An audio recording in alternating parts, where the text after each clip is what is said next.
జీవిత పయనంలో ఎప్పుడెప్పుడు ఎలాంటి మార్పులు వచ్చినా కూడా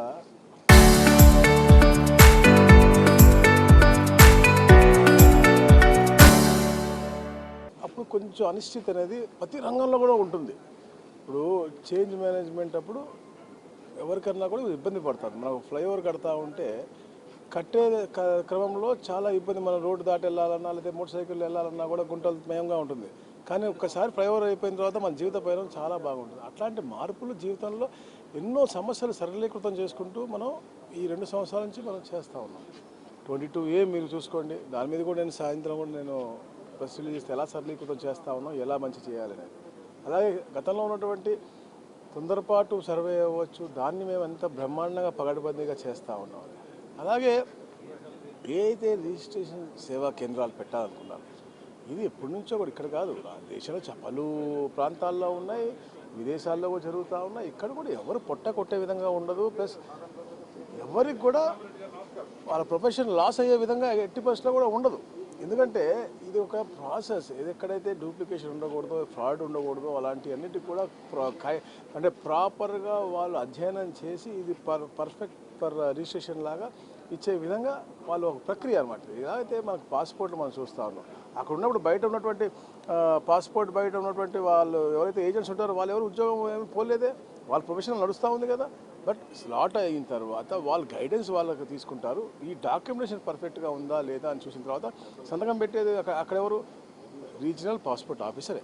ఇక్కడ కూడా రిజిస్టారే పెడతాడు. ఎక్కడ ప్రైవేటీకరణ కాదు, కేవలం ప్రాసెస్ని అథెంటికేషన్ చేసుకుంటూ ఇవన్నీ కూడా లింక్ చేసి. ఎందుకంటే మనం టెక్నాలజీ వాడుతూ ఉన్నాం, బ్లాక్ చైన్ సిస్టమ్ వాడుతూ ఉన్నాం, డిజిటల్ లాకింగ్ వాడుతూ ఉన్నాం.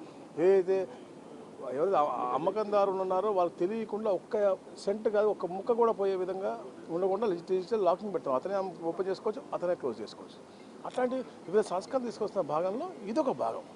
ఎవరికి అన్యాయం చేసే ఇది మా ప్రభుత్వంలో ఎప్పుడూ లేదు. ఎప్పుడు సరళీకృతం అయ్యి అందరూ కూడా సుభిక్షంగా ఉండాలని లక్ష్యంతోనే గౌరవ ముఖ్యమంత్రి గారు ఎప్పటికప్పుడు రివ్యూ చేసుకుంటూ దీన్ని ఎన్హాన్స్మెంట్ చేస్తున్నారు. వీళ్ళు కూడా టెక్నాలజీ పరంగా వాళ్ళు కూడా ఎన్హాన్స్ అవ్వాలా. ఇవాళ మనం చూస్తాను, గతంలో టైప్ రైటర్ మీద నడిపించేవాళ్ళు, దాని తర్వాత కంప్యూటర్లు వచ్చినాయి. ఇవాళ క్వాంటమ్ కంప్యూటర్ మాట్లాడుతాను, క్వాంటమ్ కంప్యూటింగ్ వచ్చి వచ్చింది. సో ఇవన్నీ కూడా వాళ్ళు కూడా ఎన్హాన్స్ చేసుకుని వాళ్ళు కూడా దీంట్లో భాగస్వాములు అవుతారు. ఎక్కడ కూడా ఎవరికి కూడా అన్యాయం చేసే విధంగా ఈ ప్రభుత్వం పోదు.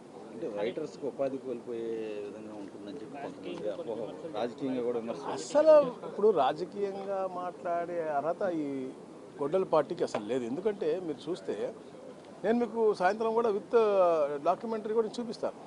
వీళ్ళు గతంలో ఎవరో శాతకాన వాళ్ళకి ఈ టెండర్లు ఇచ్చారు. 100 కోట్లకు టెండర్ కూడా అయ్యింది. టెండర్ అయిన తర్వాత కూడా ఎక్కడైతే జన మనకి వచ్చి చేసుకునే కామన్ మ్యాన్ వచ్చి చేసుకునే విధంగా కాకుండా విశాఖపట్నం నుంచి ఎంతో దూరంగా ఐటీ హిల్ నెంబర్ 1 మీద ఈ యొక్క రిజిస్ట్రేషన్ సేవా కేంద్రం పెట్టారు.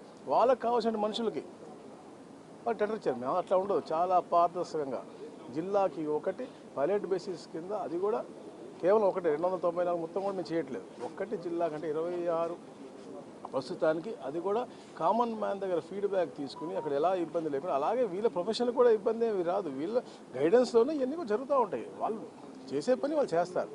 మీరే చూస్తూ ఉన్నారు, రిజిస్ట్రేషన్ ఆఫీసులో కామన్ మ్యాన్ చాలామంది ఇబ్బంది పడుతున్నారు.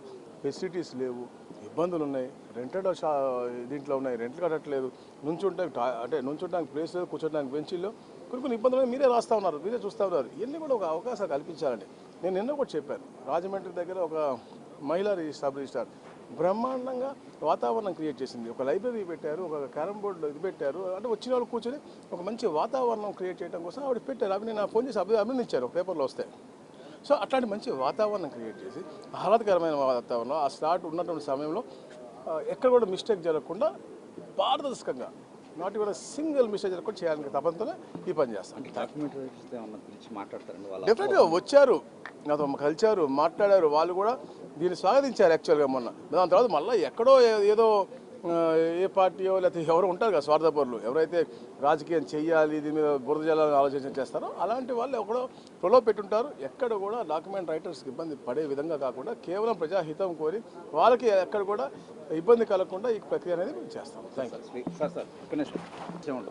రిజిస్టర్ ఇది కూడా ఉందంటున్నారు, ఎట్లా అండి? ఎవరైతే తప్పు ఇదొకటేనే కాదు, దేంట్లో అయినా కాదు. గజపతి మన విజయనగరంలో ఏదైతే మన గవర్నర్ గారు ఉన్నారు, వారి విషయంలో వచ్చి దీంట్లో వచ్చి ఎవరైతే అధికారులు తప్పు చేశారో వాళ్ళ మీద శిక్ష అనేది తప్పకుండా పడుతుంది. ఎక్కడ కూడా ఎవరు కూడా ఇంత దారుణంగా తప్పులు చేసి ఒక మనిషి జీవించి ఉంటే అతను చనిపోయాడని చెప్పి సృష్టించి వాళ్ళకు ఒక కూతురు ఉన్నట్టుగా ఒక సక్సెస్ సర్టిఫికేట్ తెచ్చుకుని ఫ్యామిలీ సర్టిఫికేట్ తెచ్చుకుని రిజిస్టర్ చేసుకోవడం ఎంతో బూతు.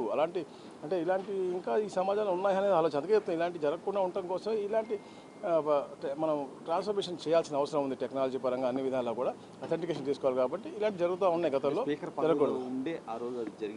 గత 1924 మనం చూస్తే ఇది ఒకటే సబ్జెక్ట్ కాదు, అన్ని రంగాల్లో మీరు మద్యం చూడండి, లేకపోతే భూముల విషయం చూడండి, లేకపోతే రిజిస్ట్రేషన్ చూడండి, లేకపోతే పవర్ సెక్టార్ చూడొచ్చు, లేకపోతే ప్రతి ఒక్కటి దీంట్లో ప్రతి దాంట్లో కూడా వాళ్ళు పూర్తిగా వాళ్ళ యొక్క అనువాయులు బాగుపడే విధంగా ఇవన్నీ కూడా స్కామ్లు చేశారు తప్ప ఎక్కడ కూడా ప్రజాహితం కోరలేదు. ఈ 2 సంవత్సరాలు ఈ సుపరిపాలన మాత్రం ఎప్పుడు కూడా ప్రజాహితం కోరి వాళ్ళు మెరుగైన సేవ ఇవ్వడం, ముఖ్యంగా రెవెన్యూ పరంగా ఎక్కడ సమస్యలన్నీ కూడా పరిష్కరించుకుంటూ వాళ్ళకి ఏదైతే లార్జర్ ఇంట్రెస్ట్లో వాళ్ళు మంచి చేయాల్సిన దీనిగా ఎన్నో సంస్కరణలు తీసుకొస్తా ఉన్నాం. అవి కూడా మీకు అన్ని కూడా గ్రౌండ్ లెవెల్లో మీకు కనపడతా ఉన్నాయి కూడా.